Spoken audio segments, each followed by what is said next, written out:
नमस्कार दोस्तों, हमारे YouTube चैनल स्टॉक टाइम में आपका स्वागत है। इस वीडियो में हम बात करेंगे अडानी ग्रुप के कुछ कंपनियों के बारे में, क्योंकि आज अडानी ग्रुप की कई कंपनियों पर एएसएम की तरफ से बड़ी कार्रवाई देखने को मिल रही है।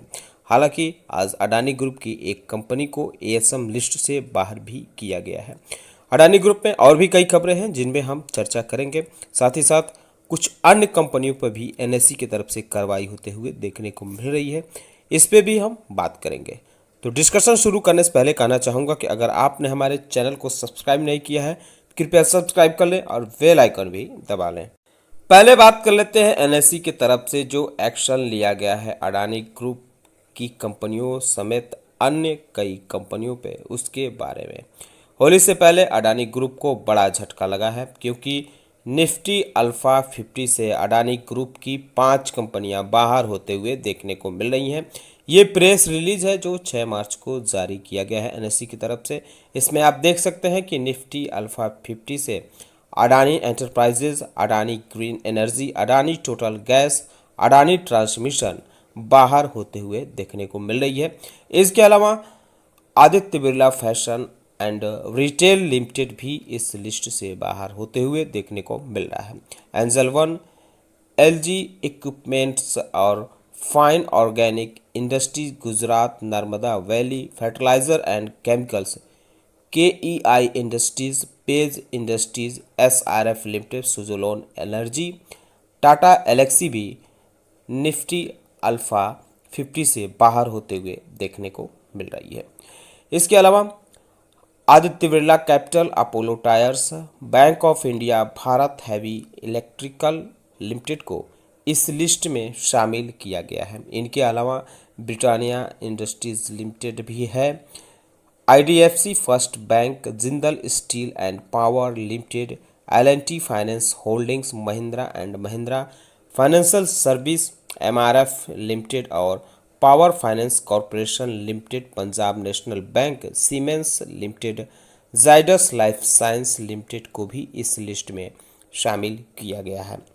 बात करें निफ्टी हाई बेटा 50 के बारे में, तो इसमें एयू स्मॉल फाइनेंस बैंक और Grasim industries limited, Shri Ram finance, Tata chemicals और वोडाफोन आइडिया को इस लिस्ट से बाहर कर दिया गया है।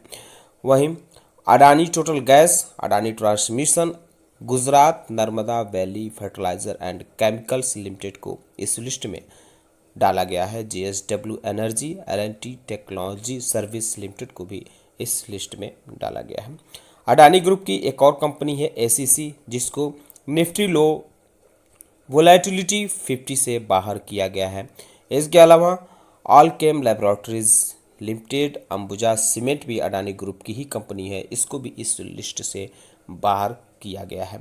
महानगर गैस को भी इस लिस्ट से बाहर किया गया है। वहीं अबॉच India Limited, Bharti Airtel Limited, ICICI Bank Limited, Kotak Mahindra Bank को इस लिस्ट में शामिल किया गया है। निफ्टी 100 लो वोटालिटी 30 के बारे में बात करें तो एसीसी सीमेंट को इसमें से बाहर किया गया है, यानी इस लिस्ट में भी अडानी ग्रुप की कंपनी पे कार्रवाई हुई है। सन फार्मास्यूटिकल्स इंडस्ट्रीज को इस लिस्ट में शामिल किया गया है। निफ्टी 100 अल्फा 30 में Adani enterprises, Adani green energy, Adani port and special economic zone, Adani total gas, Adani transmission को बाहर किया गया है। Cipla limited, Pidilite industry, SRF limited, Titan company को भी इस लिस्ट से बाहर किया गया है। वहीं ABB India Limited, Bosch Limited, Canara Bank, Godrej Consumer Product, HDFC Bank Limited, Hindustan Unilever Limited, Larsen and टर्बो Limited, PI Industries, Varun Beverage Limited को इस लिस्ट में शामिल किया गया है। निफ्टी 200 अल्फा 30 की अगर बात करें तो इसमें से अडानी ग्रुप की कंपनियों को बाहर किया गया है। अडानी एंटरप्राइजेज है इसमें से बाहर निकलने वाली, Aditya Birla fashion and retail limited, Ambuja cements भी इसमें से बाहर हुआ है। Escorts Kubota limited, Page industries, State Bank of India, Sun pharmaceuticals industries limited को भी इस लिस्ट से बाहर किया गया है। वहीं Apollo tyres, Britannia industries limited, IDFC bank माफ़ कीजिएगा, IDFC first bank limited, L&T finance holdings limited, MRF limited, Polycab India power Finance Corporation limited को इस लिस्ट में शामिल किया गया है।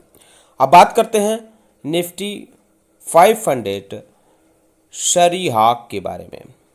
इसमें एस्ट्राजेन फार्मा लिमिटेड को बाहर किया गया है। Bharat Rasayan Limited, Indoco Remedies Limited, Procter Gamble Health, Sheela Foam Limited, Tata Coffee Limited, Thyrocare Technology Limited को इस इंडाइसिस से बाहर किया गया है। इसके अलावा Apar Industries Limited, Bikaji Food International Limited, Global Health Limited, Ingersoll Rand India Limited, Capital India Limited, K Fin Technology Limited, KSB Limited और NMDC लिमिटेड को इस लिस्ट में, इस इंडाइसिस में डाला गया है। इसमें जो ये बदलाव हुए हैं, फेरबदल हुए हैं, ये 31 मार्च से लागू माने जाएंगे। प्रेस रिलीज तो 6 मार्च को ही जारी की गई है। आपको बता दें कि आज ही अडानी एंटरप्राइजेस को ASM के शॉर्ट टर्म लिस्ट से बाहर किया गया है, जो 8 मार्च से इस लिस्ट से बाहर माना जाएगा। आपको बता दें कि अडानी ग्रुप की 2 कंपनी, अडानी टोटल गैस और अडानी पोर्ट को इकरा जो ग्लोबल रेटिंग एजेंसी है उसने डाउनग्रेड किया था हाल ही में। इसने स्टेबल से निकालकर नेगेटिव रेटिंग दी थी। इसके पीछे की वजह बताई थी कि शेयरों में लगातार गिरावट आ रही है, इसको लेकर इकरा ने चिंता भी जताई थी, जिसके बाद उसने इसको डाउनग्रेड किया था। इसके अलावा अडानी पावर में एक खबर आई है कि अडानी ग्रुप के जो मुद्रा पावर प्लांट है उस पर भारी कर्ज है। इस पावर प्लांट पर संपत्ति की तुलना में अधिक देनदारियां हैं और 1.8 अरब डॉलर के नुकसान में यह पावर प्लांट है। हालांकि ग्रुप ने मुद्रा प्लांट के घाटे को कम करने और निवेशकों को आश्वस्त करने के लिए 1 अरब डॉलर से अधिक क्रिएटिव डेट फाइनेंस का इंतजाम किया है। ये जानकारी ब्लूमबर्ग की एक रिपोर्ट में दी गई है। हालांकि ब्लूमबर्ग से न तो अडानी पावर लिमिटेड के ऑडिटर और न ही अकाउंटिंग एक्सपर्ट ने इस मुद्दे पर बात की है। ब्लूमबर्ग का दावा है कि बात करने से इनकार कर रहे हैं। बात करते हैं अडानी ग्रुप के शेयरों का परफॉर्मेंस आज कैसा रहा, यानी सोमवार को कैसा रहा। तो अडानी एंटरप्राइजेज में आप देख सकते हैं कि 5.45% की उछाल देखने को मिली। वहीं ACC सीमेंट में करीब 1.5% की गिरावट देखने को मिली। अडानी टोटल गैस में 5% की उछाल रही। अडानी ट्रांसमिशन में भी करीब 5% की उछाल देखने को मिली। हालांकि अडानी पोर्ट में ज़्यादा हरियाली नहीं रही, 0.5% की इसमें उछाल देखने को मिली। अडानी ग्रीन एनर्जी की बात करें तो इसमें भी 5% के आसपास उछाल रही। अडानी विल्मर में भी करीब 5% की उछाल रही। अंबुजा सीमेंट में करीब 2% की गिरावट देखने को मिली। NDTV में 5% की उछाल रही। अडानी पावर में करीब 5% की उछाल रही। क्विंट डिजिटल मीडिया में भी 5% की उछाल देखने को मिली।